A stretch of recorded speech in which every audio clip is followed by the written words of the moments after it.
Halo, halo.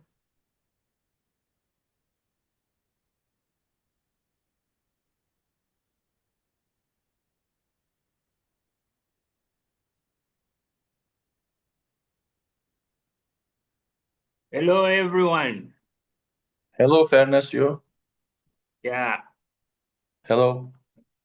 okay. Nice to see you again. Yeah. Hello, how are you? Hello, good. Yeah, I'm great. I'm great, thanks. Now,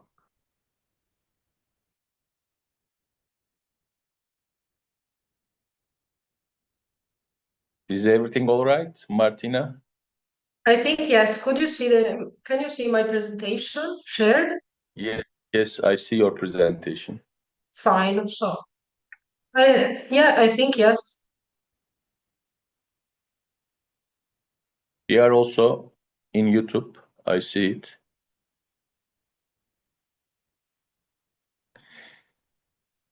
At the end of after the presentation, you may want to just delete these parts in YouTube.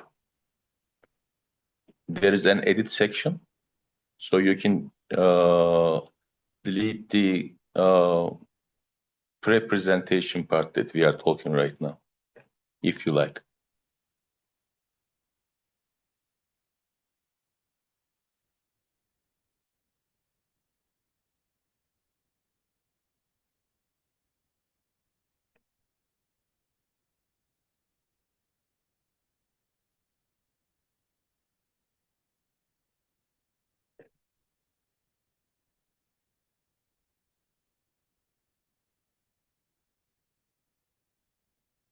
Martina, can you hear me? Yes, I can hear you. Tell me. Yeah. For the survey, the newcomers may not see your initial post in the chat box. So, like, you may need to reshare it during the, meeting because the newcomers may not see the pre-posts. Do you understand what I'm saying? Yes, I will share them again. Yeah. Yeah, I'll be back in 1 minute. Yes.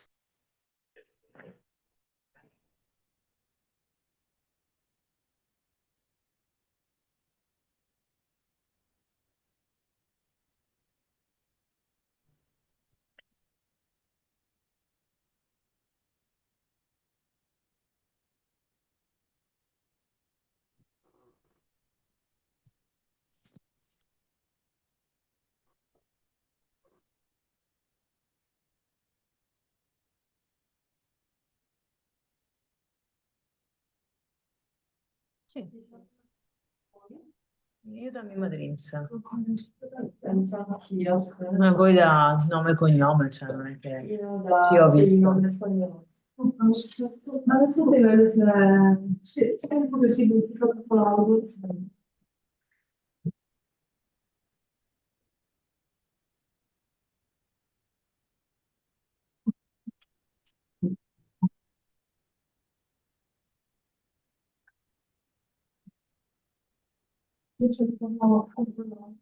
No.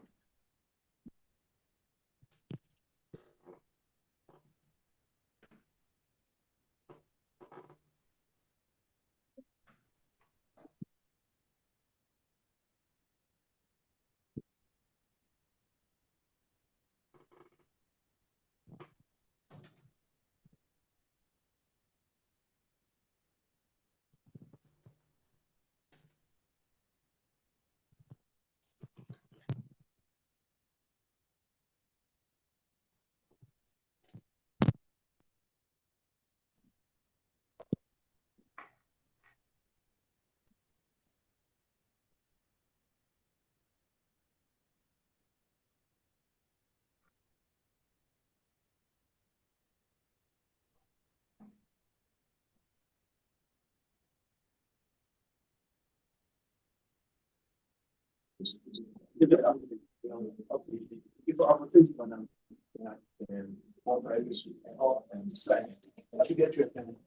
I am.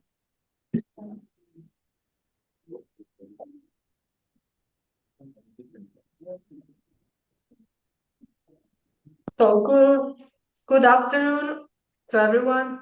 I'm Martina Busetto, and I'm here for Associazione Chiron to do this presentation.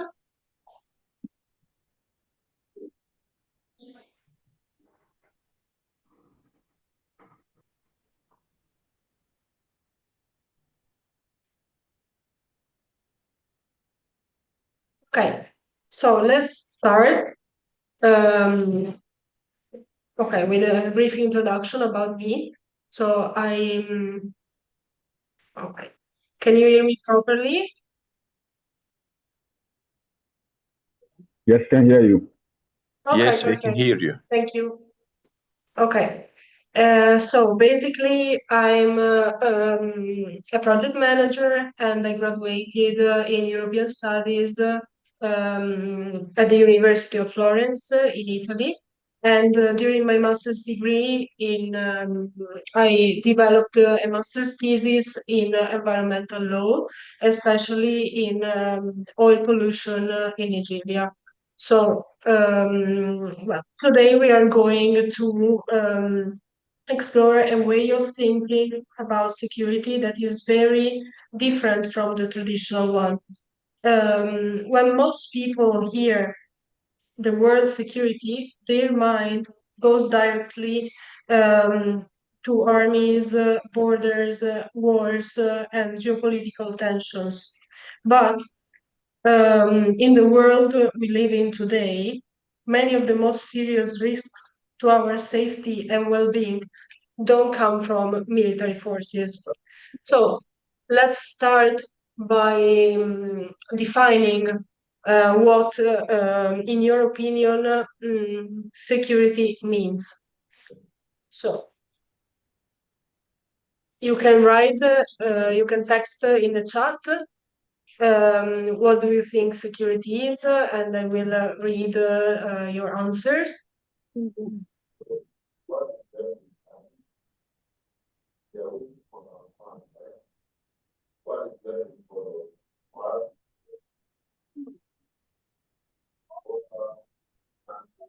Okay, well, any threat to human well-being, that's correct. Exactly.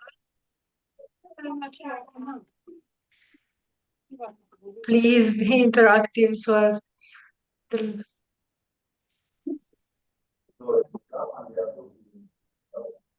well.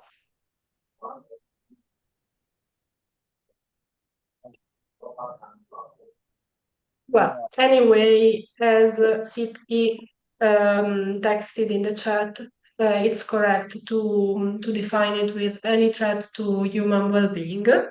And I will say that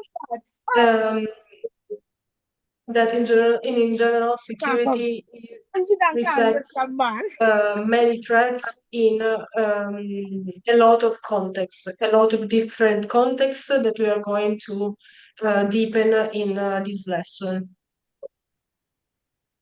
Yes, exactly. Also, another participant wrote in the chat that being protected against any threat. Exactly. So, for decades, this concept of security has got a military-centered perspective. But right now, we receive many threats from slow burning crises, for example, environmental degradation, climate change, pollution, inequality, pandemics, poverty, and also political instability. So, this session will focus on human security. That is a framework that asks us to look at security from the ground up. So instead of starting with states, borders, human security starts with people in their everyday lives. So let's focus on our main question of today, that is, what does it truly mean for people to be secure?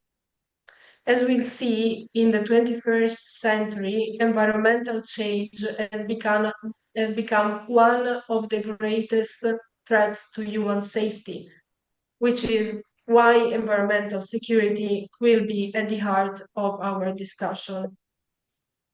If I may ask you, I would ask you what is the aspect, the most relevant aspect of human security in your life? So, what is the main important thing that permit a person to be secure? You can also text it in chat.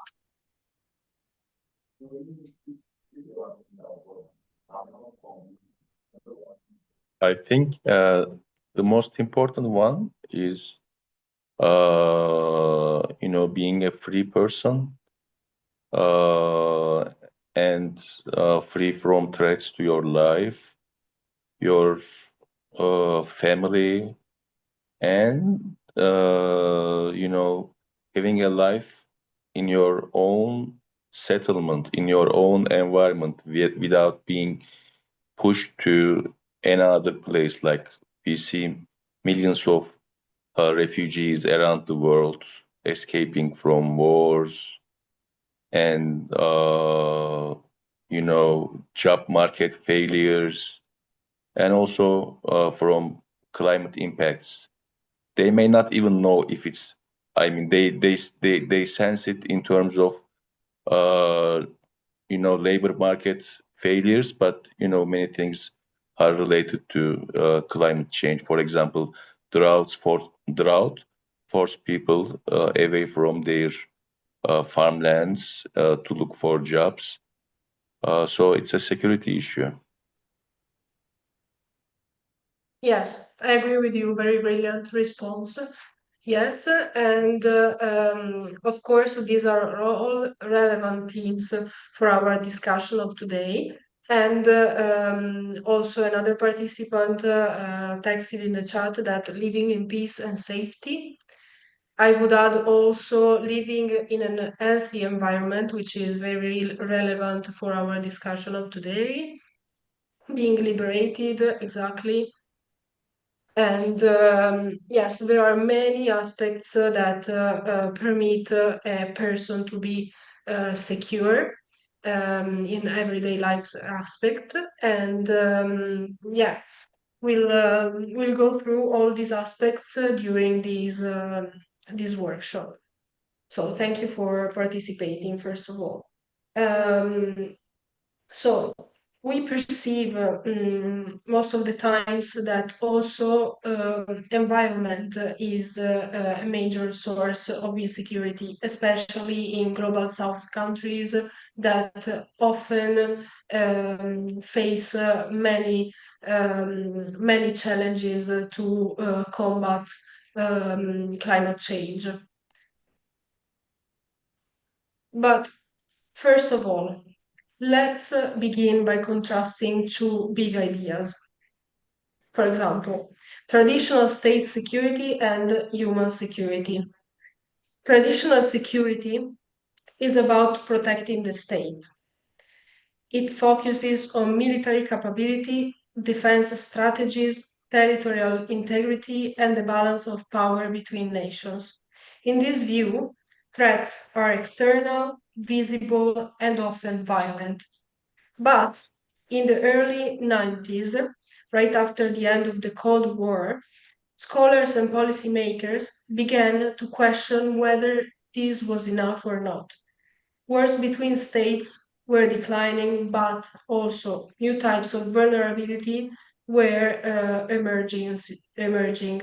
So, for example, these new types of vulnerability were economic crisis, civil conflicts, ethnic violence, also within states, health emergencies, environmental disasters, and also rapid social transformations. So, as we can see, people were facing insecurity not because of invading armies, but because their basic needs were not being met. So there was like a deep change on that. And of course, the definition of human security had to be defined. So I would say that human security, it's a people-centered concept from the 90s on that focuses on safety, well-being, and also dignity. In fact, in 1994, the UN Development Programme published its Human Development Report, introducing the concept of human security. The idea shifts from the lens of the state to the individual, from weapons to livelihoods, from borders to well-being. So we can assume that human security recognizes that people face non-military threats that can be equally dangerous to the previous ones related to war. Human security in the UN Development Programme definition has 7 dimensions. So, first of all, there is the economic dimension, then the food, the health, the environmental, the personal, the community, and the political. Do you want to try to give some example of these 7 dimensions? Do you have any idea? I will explain them after you give an attempt to guess which are these 7 dimensions.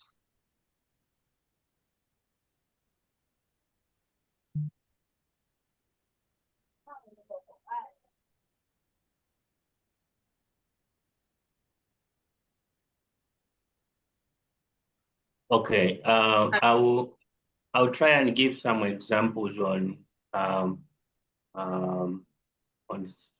food as part of the 7 dimensions of human security. You know, for our daily survival and for our strength to do whatsoever we can do on a daily basis, we need strength, and strength comes from the food that we have to eat, and this is the food that we talk. This is the type of food that is environmentally friendly. In my case, the one I'm focusing on, the one that is environmentally friendly produced, and the one that by the end of the day, it is also replenishing the betterment of the environment so that it can produce more. I understand that in the production of food, there are a lot of things that happen, but in this aspect, since we're talking about human security, then we are looking at those aspects of food production that by the end of the day, biologically empower or strengthen the well-being of every human being. And we're also looking at the access to a food, because sometimes it's not everyone that has access to this due to other environmental related factors that prevent people from having access to food. So maybe let me just say that. Thank you. Yes, I agree with you, especially food security is about not like having the certainty for a group of people to have food at their disposal.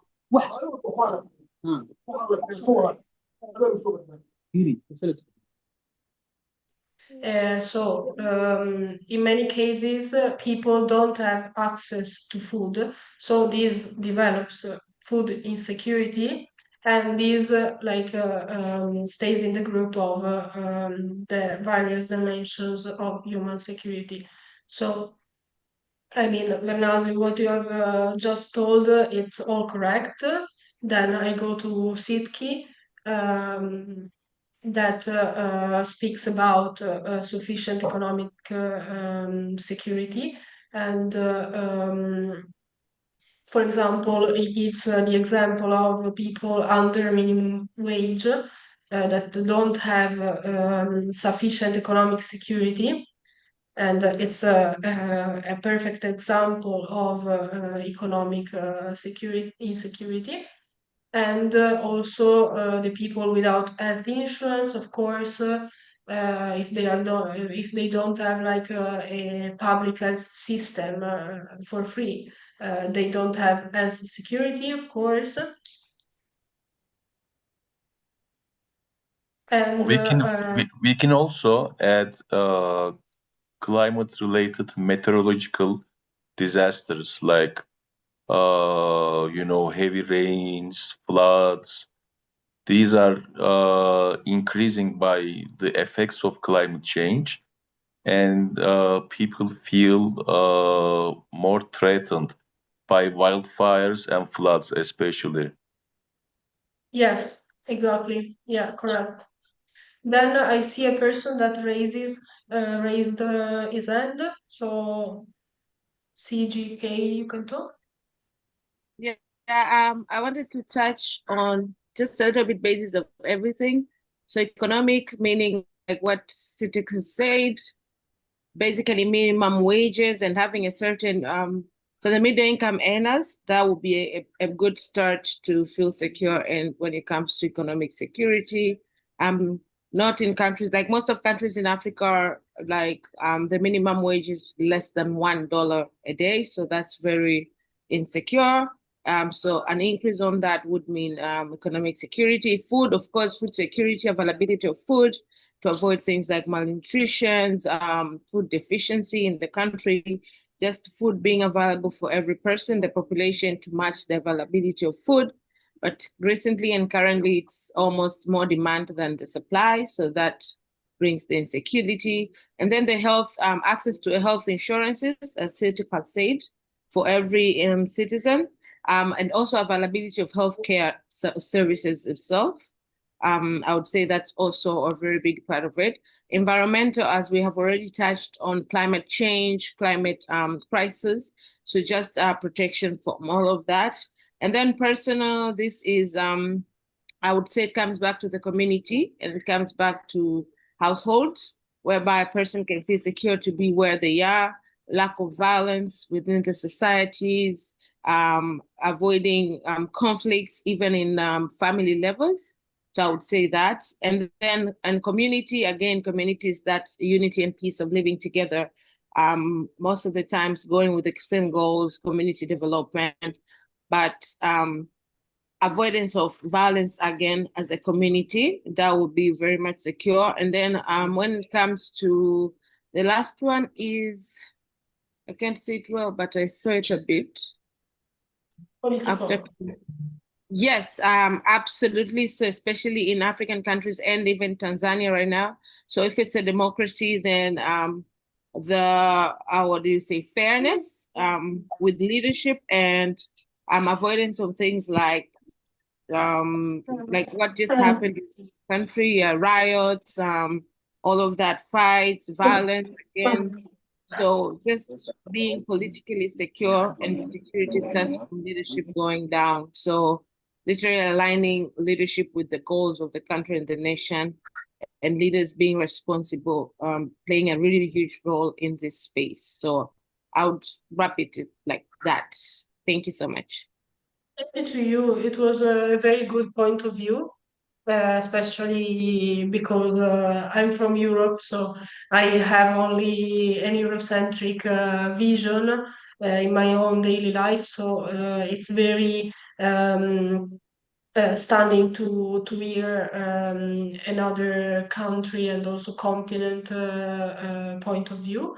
So thank you very much. They were all brilliant examples. So thank you for participating. And also I can see that Abukari also gave us an example in the chat and about health security and yes, for example, dangerous chemicals and these of course end up polluting our water bodies and also yeah, this affects people health and also it of course makes people sick and or just spread it will just spread diseases all over the world. So I mean it's very important also this aspect. And then I see Joseph who raised his hand. You can talk. Am I audible? Hi. Hi, how are you? Am I audible? Yeah, I can hear you. Okay, thank you very much. So I want to We can hear raise you. issues regarding human security in relation to, nowadays we are living in the age of technology, in the age of internet. So we feel much threatened when we concern to digital security. Now we have also another crucial aspect of this digital technologies like the generative AIs. We don't know what type of report does will produce after some times for a given individual after 10 years or something. We might know about what will be the risks for the individual in the future. So in which category of this human security does you can categorize digital insecurity in relation to human beings, especially the use of generative AI for individuals? Thank you. To you. This is very good question too. Well, I think, of course, since the definition is is a nine was defined. Well, human security was defined in 1994. Of course, they couldn't think about digital security and in that year, of course. So I think that they should update this definition, also inserting an eighth dimension. And but right now, I would say that digital security is connected to all these seven dimensions of human security. Because if you can think, for example, I don't know, it's a political security also. For example, the servers of the government being hacked. For example, it could be it could stay, it could fit in the political sphere. Or if you can think to the health insurance data being robbed by, I don't know, an hacker. So you can put this example in the health security. So I mean, it's everywhere. Digital security, it can fit in every of these aspects. But I would also rethink about the seven dimensions by adding an eighth dimension. So I hope that I satisfy you with this response, and thank you for asking. So right now,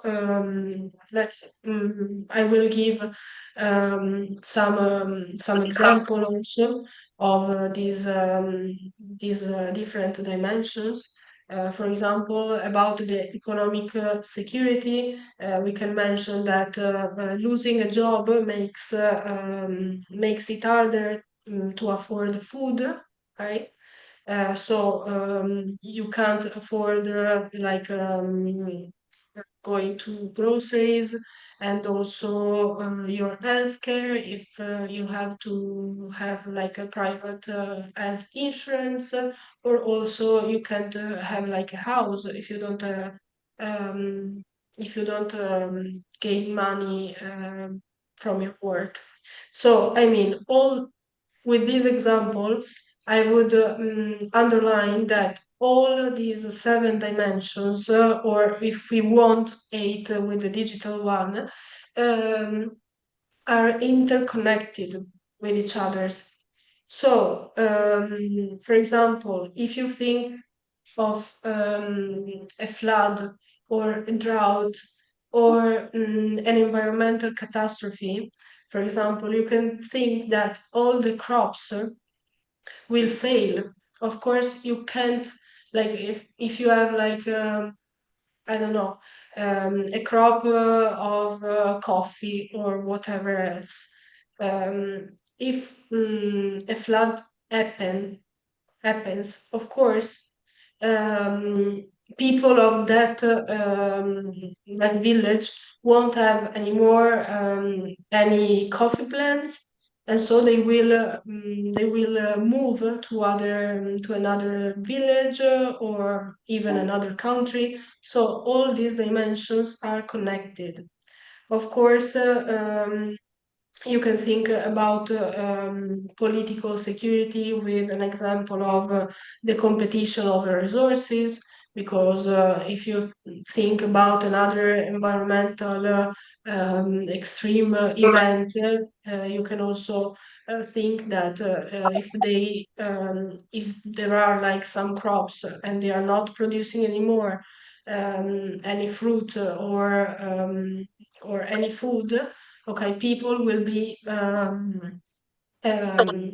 fight within like the village to will fight for food. So of course all these dimensions are connected between them, and the key message that I want to give you with this example is that if people cannot feed themselves, breathe clean air, access healthcare, live without fear, or trust their institutions, then they cannot feel secure, no matter how powerful their military or authorities can be. So this is the final message that I want to give you. And if we follow with these lessons, so insecurity in one area spills to the others, creating a chain of effects that can only be addressed through holistic, people-centered approaches. But let's move to environmental security, which is a central pillar to our lesson. Among all these dimensions of human security, we can find the environmental security, and we can find it because environmental degradation affects every other form of security. So let's think about what environmental security means. At its core, it refers to protecting individuals and communities from environmental risks that undermine their survival and well-being. This includes both sudden events, for example, storms, floods, or slow onset changes, like sea level rise, desertification, or declining biodiversity. So with all these examples, we can also say that environmental insecurity is often invisible at first. It doesn't always make headlines like wars do, but of course its impacts are profound and they ripple through societies in complex ways. So we can see that environmental security can be defined also as the protection from environmental harm. And then environmental factors now also shape global security dynamics. For this reason, then I will also explain some policy responses for maintaining environmental security in states or regions or locally.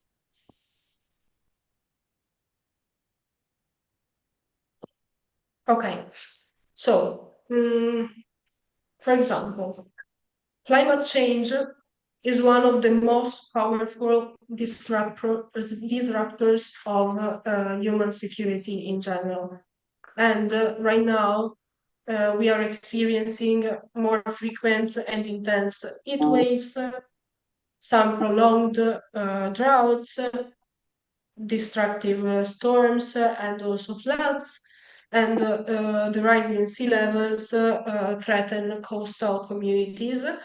And we also can have an example of unpredictable seasons affecting agriculture. For example,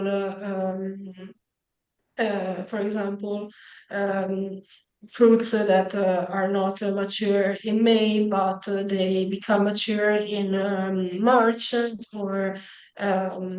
or plants that cannot grow anymore in southern countries. And now, like olive oil, if we think about olive plants, for example, they will in 10 years, scientists are thinking that they won't be perfect anymore for southern Italy, but they will move to northern Italy because of climate change. So these phenomena don't just damage the environment, but they also alter the foundations of daily life. And for example, when crops fail, also the food security is threatened, as I was saying before. And when water, for example, becomes scarce, communities face stress and also potential conflict. So, if we think about people that experience any environmental extreme weather event,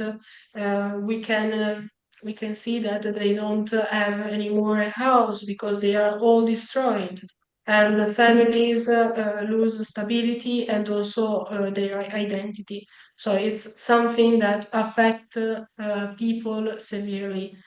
And climate change also disproportionately affect the most vulnerable populations, those with fewer resources, weaker institutions, and also limited political influence. I can see that some people reacted in the chat. Yes, I agree. Yes, yes. Deforestation, water pollution, air pollution, illegal mining can destroy our environment. Yes, these are very good examples. Yeah, definitely. So, all these environmental threats, for example, deforestation, water pollution, air pollution, as it was already said in the last lesson about climate migration, these are all examples of how environmental threats lead and trigger forced migration, of course. So. We saw a song coming from Niederlando, and it says Amazing Grace, kickstarting our continuous hymns this lovely morning. Okay. Then another, let's talk about resource scarcity and also competition. Environmental changes increasingly lead to a competition over natural resources, as I was saying before, especially, for example, water, which is the natural resource, the most important natural resource for us, and also the fertile land. Many regions already experience severe water stress, for example, parts of the Middle East, North Africa, Southern and Central Asia, and also Southern Europe. Scarcity, of course, can fuel tensions between countries, but also within them, between urban and rural areas, agricultural and industrial sectors, or even different ethnic groups. Resource scarcity enhances inequality and can trigger migration, poverty, and also social unrest. It is a clear example of how environmental issues translate directly into political and social insecurity. Another sector that I would like to talk about is about pollution and also environmental degradation. In this case, air pollution kills millions every year. Soil contamination reduces agricultural yields. Plastic pollution destroys marine ecosystems, and also the loss of biodiversity weakens food systems and increases vulnerability to diseases. These forms of degradation erode human security slowly but also systematically. They weaken health, reduce productivity, and force communities to adapt in difficult or unfair ways. So, climate impacts often hit vulnerable communities first. And it's very important that we act all together, also at a multi-level, with a multi-level approach, not only locally, but also regionally and internationally, to fight for having an environmental security everywhere and fight climate change. This is very important. Right now, I want to delve into the topic of some examples, like real life examples of what happened in the last years.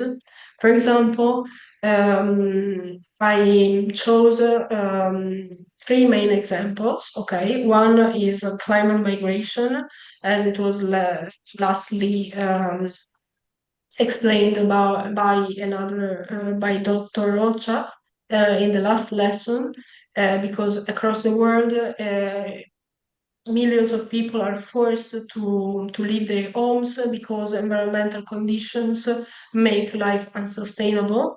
And for example, connected to my second example, that is Pakistan floods occurred in 2022.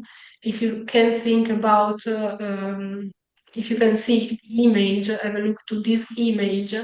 Can you imagine how people could live there? They couldn't do it. They couldn't, because of course, if you think about a completely flooded territory, political instability and insecurity to manage this crisis, because infrastructures were not ready to face this event. And also, if you can think about the drainage system, of course, it collapsed, and people were more exposed to health insecurity, of course. So these Pakistan floods led to massive displacement and also health crisis and also political instability, because institutions were not able to give support to the populations. So another example, more Eurocentric, is the European heat waves that we are facing, well, currently every summer, but during the summer of 2023, these heat waves were very, very hard and strong. And during that summer, the mortality rate increased a lot. And also there was pressure on agriculture and also energy, because of course every person with 38 or 40 degrees had to switch on the air conditioning. And of course, the energy need increased, and also the agriculture was facing very high difficulties in providing food and food to people in general. So both these examples highlight how environmental events create also human insecurity in general. Now, let's let's think about an example. Okay, for example, the policy responses that the world developed in to face this climate change and also to face environmental insecurity are both at local, regional, and international level, because environmental security requires coordinated actions at multiple scales. So, for example, international organizations play a crucial role in addressing the environmental drivers of insecurity. We can find at international level, for example, the Paris Agreement of 2015 that aims to limit global warming by reducing greenhouse gas emissions, strengthening adaptation measures, and also providing financing for vulnerable countries. And in addition, we can find also the IPCC guidance and also agencies such as the UNDP and also the United Nations Environmental Programme that provide support, provide countries with support and the scientific evidence, such as climate risk assessment, sustainable development strategies, and other measures to fight fight climate change in general and global warming. And at the regional and national level, we can see initiatives like the European Green Deal to achieve decarbonization and to promote clean energy, sustainability, and also resilience at the European level. And then at the national level, we can find also national adaptation plans. For example, many countries have their national adaptation plans in case of floods or other extreme events like storms or hurricanes and other extreme events.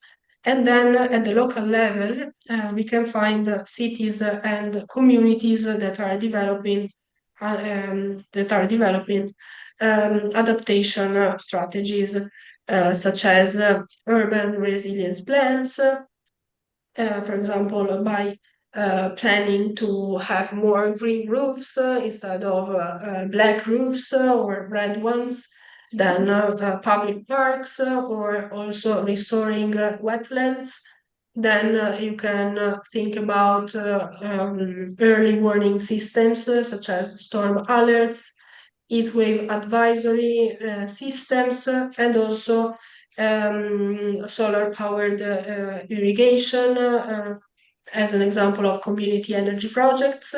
And about the disaster preparedness training, you can also think about the community evacuation plans or local emergency committees in case of these extreme events. So human security reminds us that solution must be inclusive, people-centered, and guided also by justice.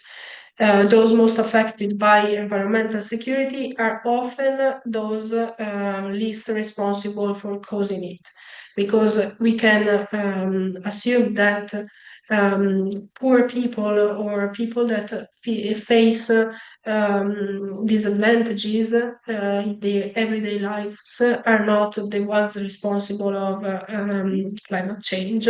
Instead, the most responsible of climate change and also global warming are rich people, and most of them they are big industries. I can see that someone wrote in the chat, in Ethiopia for policy response in the Mount Green Legacy, plenty more than. Ah, yes, okay. Yes, another measure could be also planting plants and trees, of course, to fight global warming. I will share again the survey, I'm sorry. Okay. This is the survey, if you can please fill it in. Thank you. Then I will share also the post-workshop survey. And to conclude, in general, I have done this interactive activity. So, if you can think in one word, write one action that can improve environmental or human security in your community. So let's develop a bit the local sphere with your ideas. I will start by giving an idea for example, my community. I think that an action that could improve environmental or human security in my community could be raising awareness between young people, for example, at school, by giving them some lessons or teaching them new ways to fight environmental insecurity. Yes, Vernasio, very good adaptation, of course. To adapt to climate change, it's a very big action that we have to develop because, of course, the climate change is giving us a lot of challenges, and we have to adapt to these different challenges, to not be unprepared to face them. Then SITKI also adaptation to climate resilient agriculture, of course, like differentiating also crops, cultivations, and also change like crops with a very good and studied system or plan. Rehabilitation, of course. Drought resilient seeds, smart irrigation, of course, also techniques for saving water, for example, also in crops, then mitigation, of course, greening by planting, for example, new trees, new plants. Environmental restoration, yes, for example, also for countries that are facing a lot of challenges and also extreme events. So, for example, elaborating an international fund for countries affected by climate change could be a good idea. Then resilience, and it's a task to be done by everyone in the community. Yes, exactly. We need the collaboration of all the community to do this, and also raise awareness between all the people, not only like young people, but also the older one. Okay. And then I would ask you also, in your opinion, who are the most affected people by environmental insecurity, and also in your community? I would like to have some like community examples, because we know that like the most affected people are those least responsible for that, also the poor ones. But I want to know if you have like an example of your community.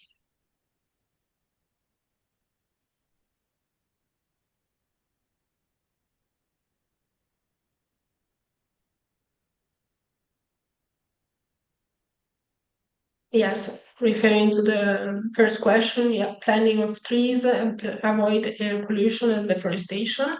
Yes.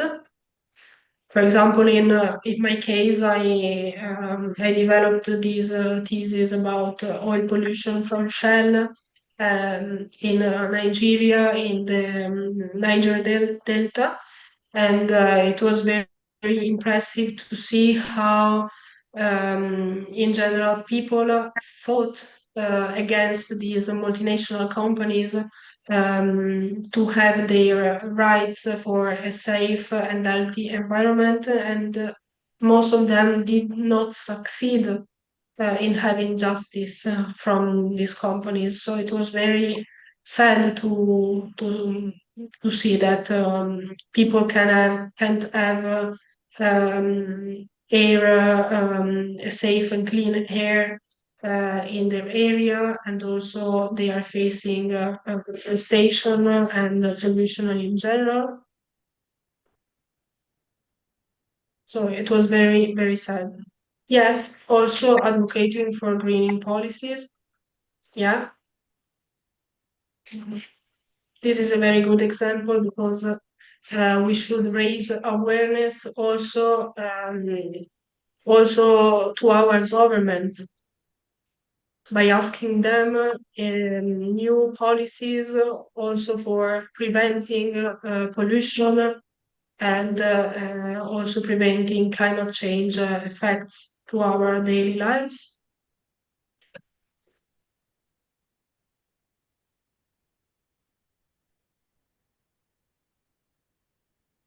Let's wait for 1 more minute.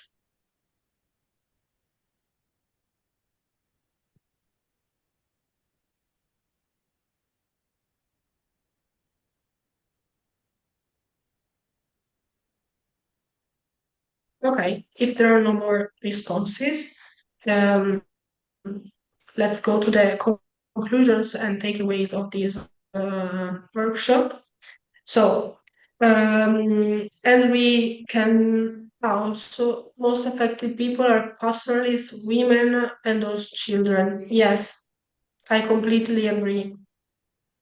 Yes, because they are the most vulnerable people affected by climate change, of course, and especially in rural areas. Of course, the pastoralists are facing a very hard issue.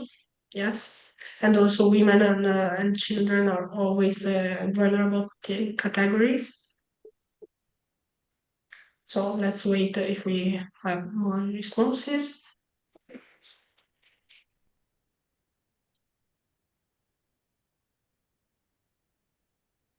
Those with fewer opportunities, we in this case include youth, human, children, etc. Yeah, I agree completely. Yes. So let's go to the conclusions. Nomads also, yeah.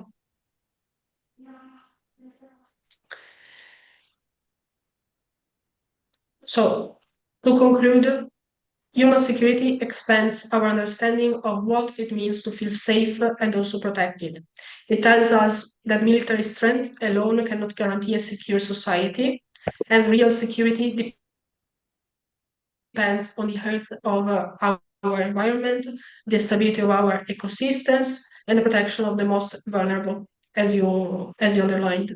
So Environmental security is not an optional or secondary issue.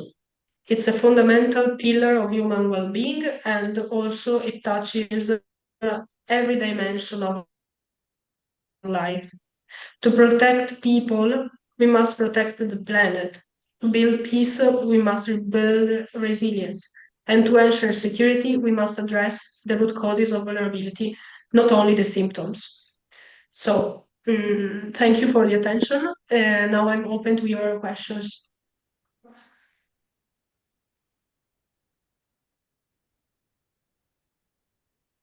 I will reply to Anita, who said people in industrialized countries, areas on air pollution, and people from developing countries have issues on climate change, mitigation, and adaptation. Yes, exactly. So if you have any question, I'm open to reply to them.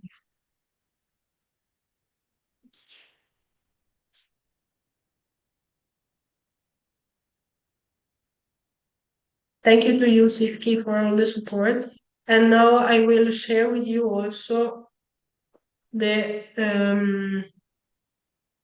post-workshop survey.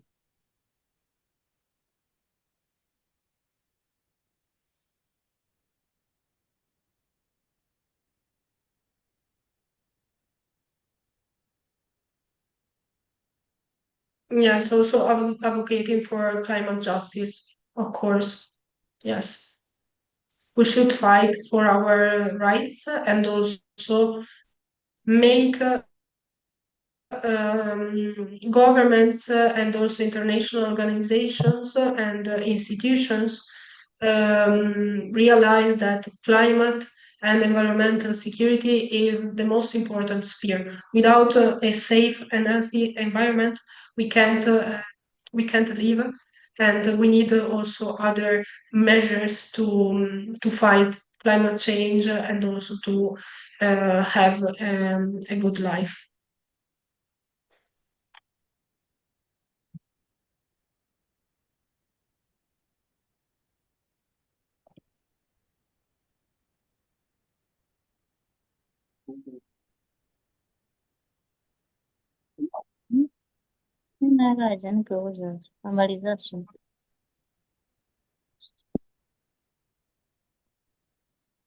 Okay, Oneka replied that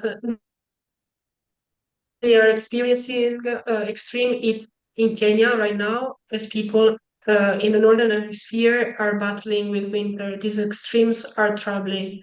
Yes, right now we are in winter, but I can imagine that right now there are extreme heat waves also in Kenya for your summer.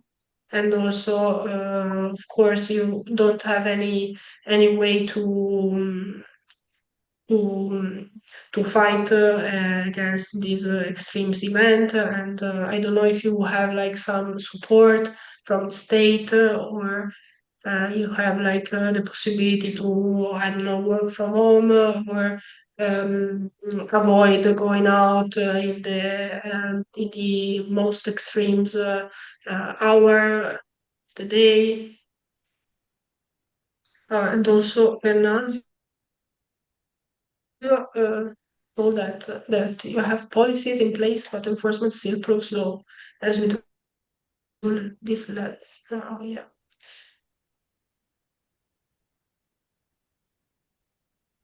Yeah, I agree. Because most of the times the problem is not having the laws written like in the constitution or laws in general, but the problem is enforcement.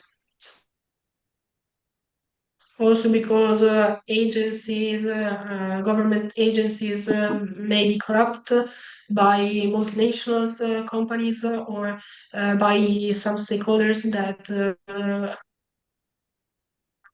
can influence their functioning, and also it's not easy also to implement these policies, and sometimes those policies are left aside to give priority to economic challenges or other issues, but we should like give priority to environmental issues as we are all affected by them, and also to raise awareness also in try to raise awareness also in our governments to give this priority.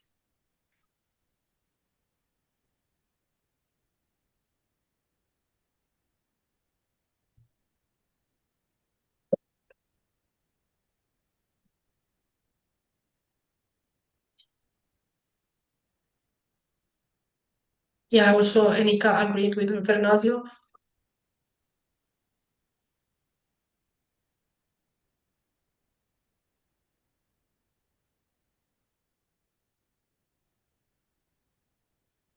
Yeah, I agree. Also, solid waste management is a very good issue, a very good example, because if we don't, if we continue to pollute the world also with solid waste, it becomes very difficult to face climate change and also soil and water degradation. Okay, so let's end this workshop. It's been a pleasure. So see you on the next lesson, and please reply to fill in the post workshop survey, so as we have your feedback also. So thank you very much for being here, and it's been a pleasure for me. And thank you especially to Sitki and Vernasio who supported me to do that. So thank you very much. Thank you. Thank you. Bye bye. Have a nice day. Bye. See you. Thank you. Bye. Bye. See you.